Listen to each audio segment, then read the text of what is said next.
En ce moment, les épisodes de podcast avec lesquels je résonne le plus, ce sont des épisodes bruts de décoffrage. Des épisodes qui sont pas léchés, qui sont pas travaillés, où on entend les les peu, les silences, les interrogations que la personne se fait, ou que la personne en face est en train de ressentir. Et c'est le genre d'épisode que j'ai envie de te proposer aujourd'hui. Parce que je savais pas du tout de quoi te parler. Ou plutôt, il y a deux choses que j'avais envie de parler, mais je savais pas si je pouvais le faire sur ce podcast. Et je vais le faire maintenant.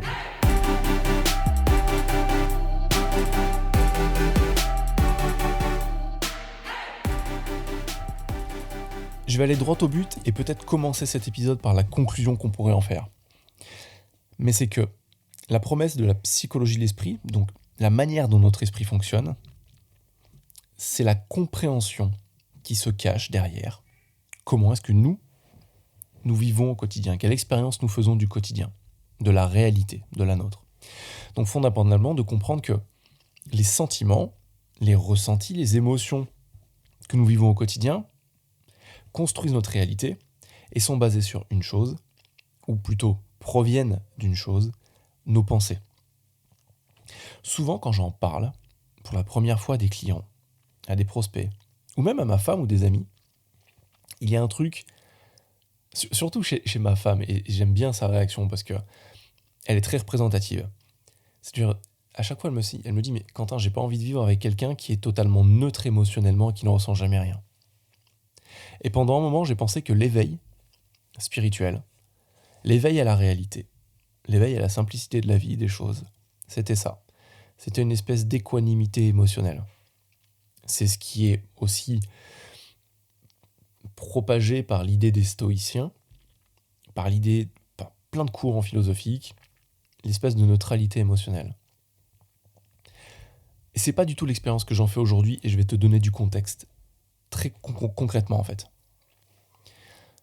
Hier matin en me levant, je me suis dit tiens, ça fait longtemps que j'ai pas parlé à cette personne.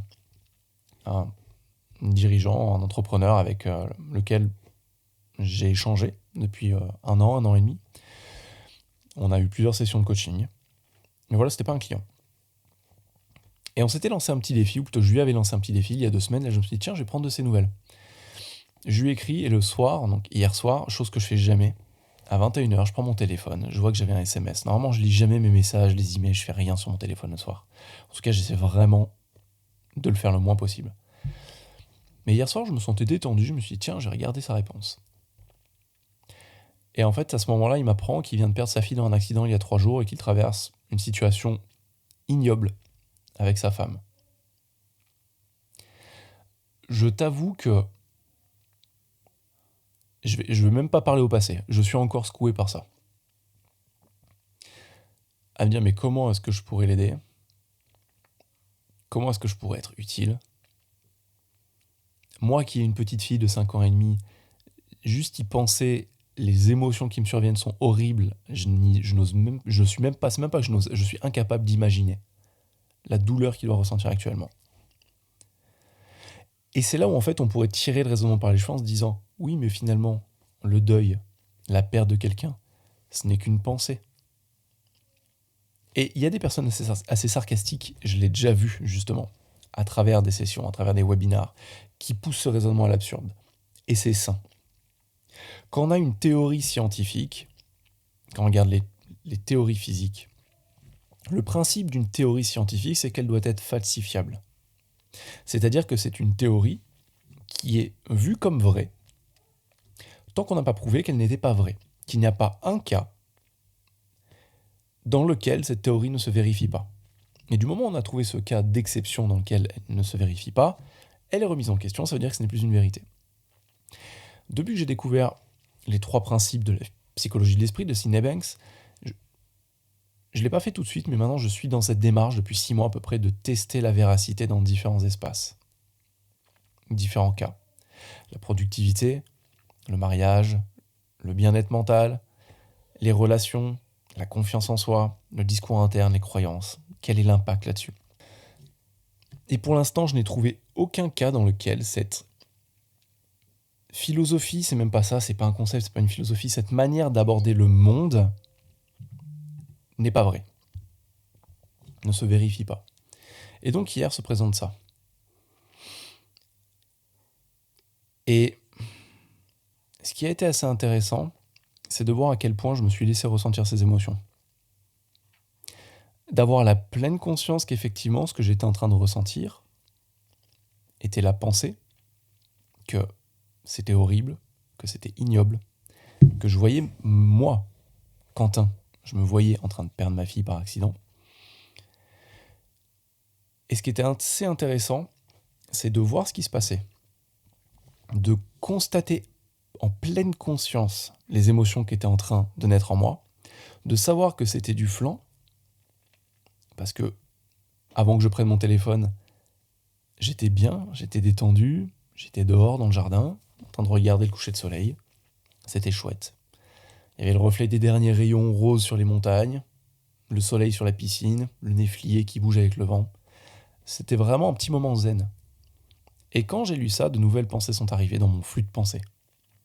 Elles l'ont interrompu, elles l'ont stoppé, elles ont créé des émotions. Ces émotions, elles sont portées à mon attention par ma conscience. J'ai pris conscience de la mortalité de ma fille. J'ai pris conscience de tout l'amour que j'éprouvais pour cette personne, pour le coup pas ma fille, mais le prospect, de tout ce que je pouvais, je me suis même vu prier pour lui, un moment, alors que je prie pas, mais c'est marrant aussi, des fois les réflexes qu'on a. Pas dans un sens religieux, divin, tout ça, mais juste d'envoyer des pensées positives à cette famille qui traverse un moment terrible. Et il y a un truc qui s'est passé aussi, c'est qu'à ce moment-là, je me suis dit, pourquoi est-ce que j'utilise le mot terrible ? Pourquoi est-ce que j'utilise le mot horrible ? Est-ce que c'est pas amplifier la situation ? Et c'est ça qui est intéressant, en fait, dans l'expérience humaine.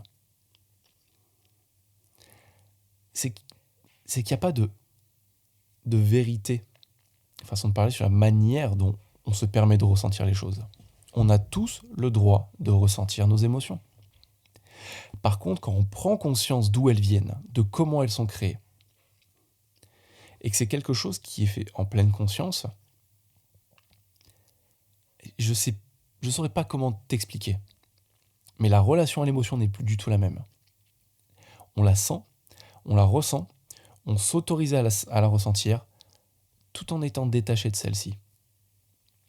Sincèrement, j'enregistre ce podcast maintenant, 5 minutes avant d'appuyer sur le bouton enregistrer, je n'avais aucune idée de quoi j'allais parler. Je savais juste qu'il fallait que je parle d'un truc qui te soit utile.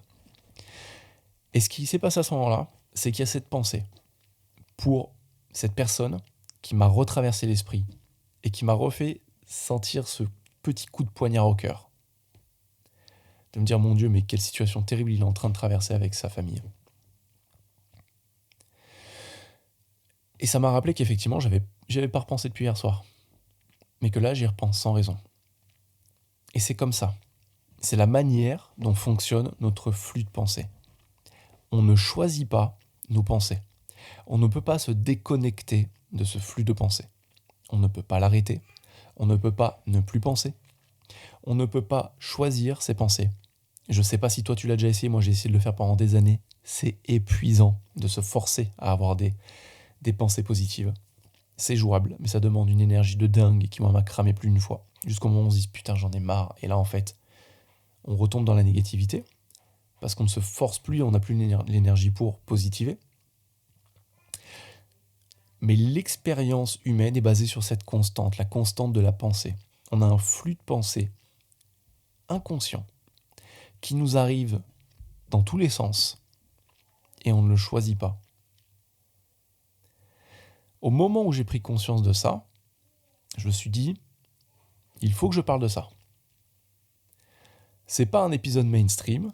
Je sais que je vais pas faire le top 5 podcast France d'Apple Podcast avec cet épisode, et c'est pas du tout mon objectif avec ce podcast. C'est un podcast pour les personnes avec lesquelles je travaille, pour mes clients, pour les personnes qui veulent découvrir les 3 principes, la psychologie de l'esprit, Cinebanks, toutes les idées qui se cachent derrière, et surtout les applications concrètes.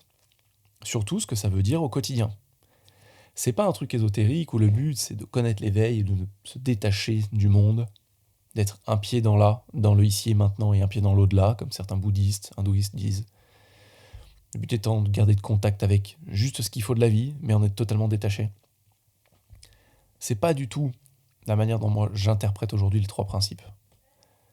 C'est pas du tout, aujourd'hui, la manière dont j'interprète l'impact que ça a pu avoir sur ma qualité de vie, sur ma putain de paix mentale que je ressens depuis 1 an. Et ça va crescendo, vraiment en s'accélérant depuis 6 mois. Je sais que ça se ressent autour de moi. Je sais que je le vois. Je sens des relations qui changent et moi je me vois changer. Je suis beaucoup plus dans des états méditatifs. Pas dans la pratique de la méditation, mais dans des états méditatifs, donc des états où il y a beaucoup de calme. Pour moi, c'est sincèrement tout nouveau. Les seuls moments de calme que j'avais dans ma journée, c'était entre 6h et 6h20 le matin, quand je n'avais pas d'enfant, et que je méditais, et que je refaisais ça le midi, et je refaisais le soir, parce que c'était le seul moment, le seul moyen que j'avais trouvé d'avoir la paix pendant 1 heure par jour avec ma tête, pendant des années, des années, des années. J'ai commencé à méditer, j'avais 18 ans, j'en ai 36 aujourd'hui. Et aujourd'hui, ce qui est marrant, c'est que je médite moins. Je le médite par plaisir et plus par besoin. Parce que je sens beaucoup moins de brouhaha mental. Et la seule raison, la seule manière plutôt que j'ai de l'expliquer, c'est parce que j'ai pris conscience que ça servait à rien d'essayer de contrôler ce qu'il y avait dans ma tête. Par contre, qu'en prenant conscience de ça, et que tout ce que je crée mentalement, c'était un artifice, c'était informe, et que le fait de le penser et de le mettre en application, ça prenait une forme, des émotions, des ressentis, souvent très négatives, anxiogènes et stressantes pour moi.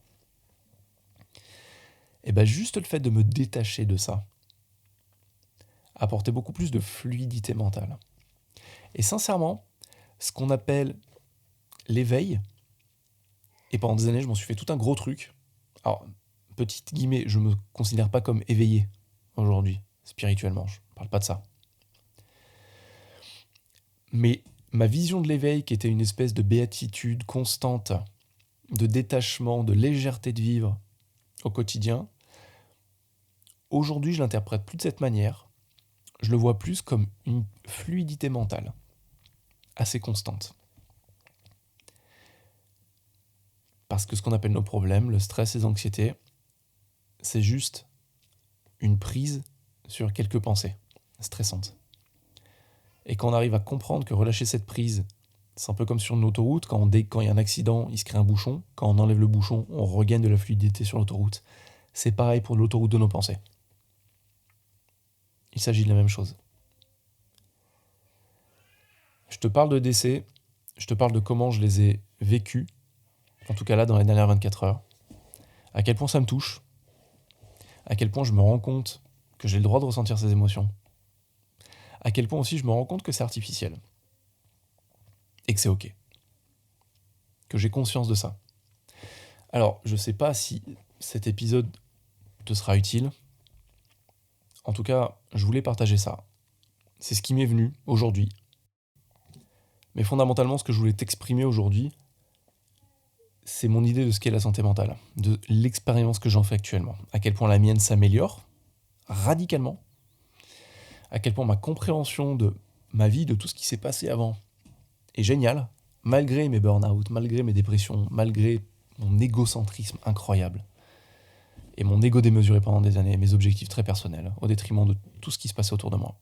À quel point j'ai eu de la chance de passer par tout ça. Parce que ça m'amène aujourd'hui à beaucoup plus de sérénité, beaucoup plus de clarté. J'ai de la chance d'avoir été coaché, j'ai de la chance de me faire coacher, j'ai de la chance d'avoir des personnes incroyables autour de moi. Mais cette fluidité mentale, elle amène de la fluidité dans la vie. Et sincèrement, aujourd'hui, c'est ce pourquoi je veux me battre. J'ai un but personnel et une mission dans ma vie. C'est la première fois que je le partage. Mais mon but personnel, c'est de redevenir un être humain conscient et attentionné, comme quand je l'étais naturellement quand j'étais enfant, comme tu l'as été, comme on l'est tous quand on est enfant. Et ma mission pour laquelle je veux me battre aujourd'hui, c'est de créer des êtres humains plus conscients et plus attentionnés. Ces êtres humains, c'est toi, c'est mes proches, ce sont mes amis, ce sont mes clients, ce sont toutes les personnes avec lesquelles j'interagis au quotidien. J'en ai marre qu'on soit dans une insécurité mentale. Je sais à quel point c'est compliqué. Je sais que c'est encore plus compliqué pour d'autres personnes. Mais c'est pas une vie. La vie, elle est plus belle. La vie, elle est pleine de possibilités, pleine de promesses quand on veut y croire. Ou plutôt, pleine de promesses quand on choisit ce en quoi on veut croire. Et moi, ce que je crois aujourd'hui, c'est que la fluidité mentale, c'est le nerf de la guerre. Si on peut appeler ça une guerre. Merci de m'avoir écouté. Si jamais je peux être utile, n'hésite pas à te connecter à moi sur LinkedIn, sur les réseaux sociaux. Tu peux aller sur mon site www.quentinviard.com, tu peux me connecter ici, tu peux lire des articles, voir un peu tout ce qui se trafique autour de moi. Et en attendant, je te dis à très bientôt pour un prochain épisode. Ciao.